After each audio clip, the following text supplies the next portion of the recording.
जय महाराष्ट्र. मी अनिकेत खबरदार मध्ये तुमचं स्वागत.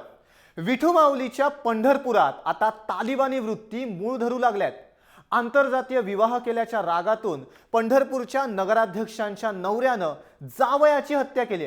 पाठलाग करून भर रस्त्यात ही हत्या झाल्यानं पुरोगामी महाराष्ट्रातला तालिबानी प्रवृत्तीचा चेहरा समोर आलाय.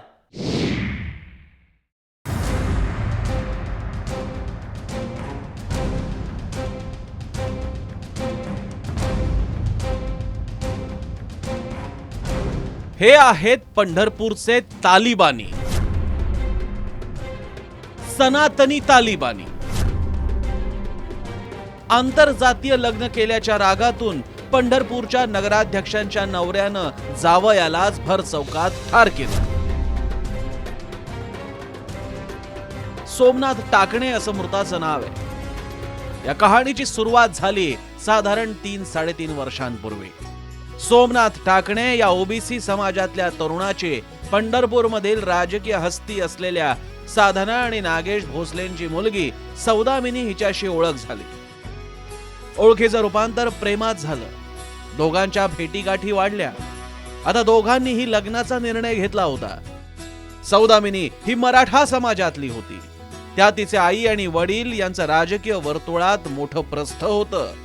साधना भोसले या पंढरपूरच्या प्रथम नागरिक म्हणजे नगराध्यक्ष आहेत, तर नागेश माजी उपनगराध्यक्ष. अपेक्षेप्रमाणे लग्नाला विरोध झाला.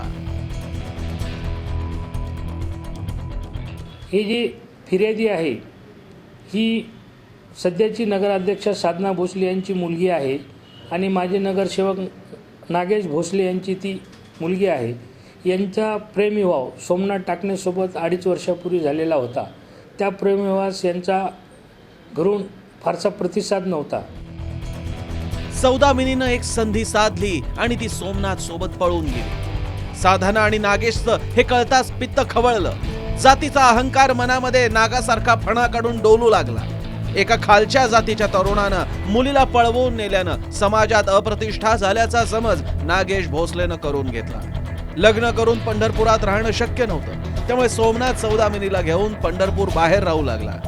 2 वर्ष बाहेर राहिल्यानंतर सोमनाथ पोलीस बंदोबस्तात पंढरपुरात राहायला आला. आपण योग्य ते पोलीस संरक्षण देऊन त्यांना जे काय मदत पाहिजे ती आपण दिलेली होती. त्यानंतर ते व्यवस्थित राहत होते. सगळं काही शांत झाल्यासारखं वाटत होतं. सोमनाथ आणि सौदामिनी यांनी राजा राणीचा संसार सुरू केला होता. संसाराच्या या वेलीवर दोघांना पुत्ररूपानं एक फुलही मिळालं. सगळं काही सुरळीत झाल्याचं या जोडप्याला जरी वाटत असलं तरी नागेश भोसले सुडानं पेटला होता. त्याचा सख्खा जावई पक्का वैरी झाला होता. स्वतःच्या नातवाच्या बापावरतीच तो घाला घालणार होता. त्यातच सोमनाथ आणि सौदामिनी पंढरपुरात राहायला आले आणि यातूनच नागेश भोसलेच्या डोक्यामध्ये सुरू झालं रक्तानं बरबटलेल्या सुडाचं दुष्टचक्र. एका बेसावत क्षणी सोमनाथला गाठण्याचं नागेश आणि त्याच्या बगलबच्च्यांनी ठरवलं. 8:30च्या सुमारास भादोली चौक ते अर्बन बँकेच्या दरम्यान यातील फिर्यादी सौदामिनी सोमनाथ टाकणे व त्याचा लहान मुलगा करची यांच्या दवाखान्यातून उपचार घेऊन मोटरसायकलवर येत असताना बुधवारी रात्री या सनातनी तालिबान्यांनी डाव साधलाच. सोमनाथ आणि सौदामिनी मुलाला घेऊन डॉक्टरकडे गेले होते. पंढरपुरातल्या भादुले चौकात 10 ते 12 जणांच्या टोळक्यानं सोमनाथ आणि सौदामिनी यांचा पाठलाग करून त्यांना पकडलं.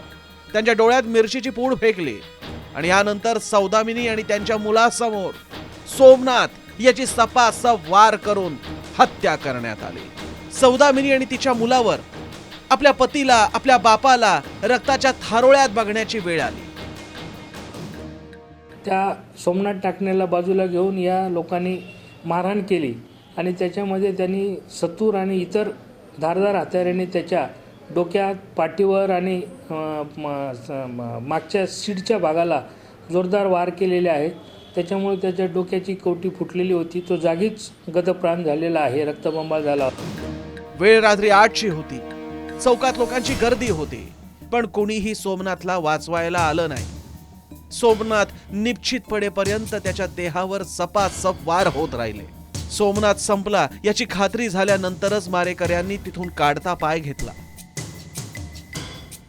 हत्येनंतर बराच वेळ सोमनाथचा मृतदेह पंढरपुरातल्या भादुले चौकात पडून होता, परंतु नागेश भोसलेची एवढी दहशत होती की पोलिसांना माहिती देण्याची कुणी हिंमत केली नाही.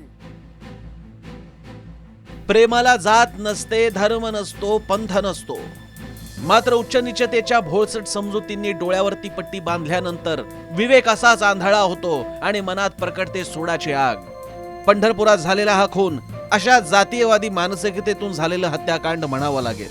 पंढरपूर म्हणजे विठ्ठलाचं, पांडुरंगाचं श्रीक्षेत्र, समतेचं नंदनवन, वारकऱ्यांची पंढरी, वारकऱ्यांची काशी. मात्र अशा ठिकाणी ही जातीयवादी प्रवृत्ती कसं डोकं वर काढू शकते त्याचंच हे उदाहरण. सचिन कसबे, जय महाराष्ट्र, पंढरपूर. वेळ झाली एका ब्रेकची. तुम्ही राहा खबरदार.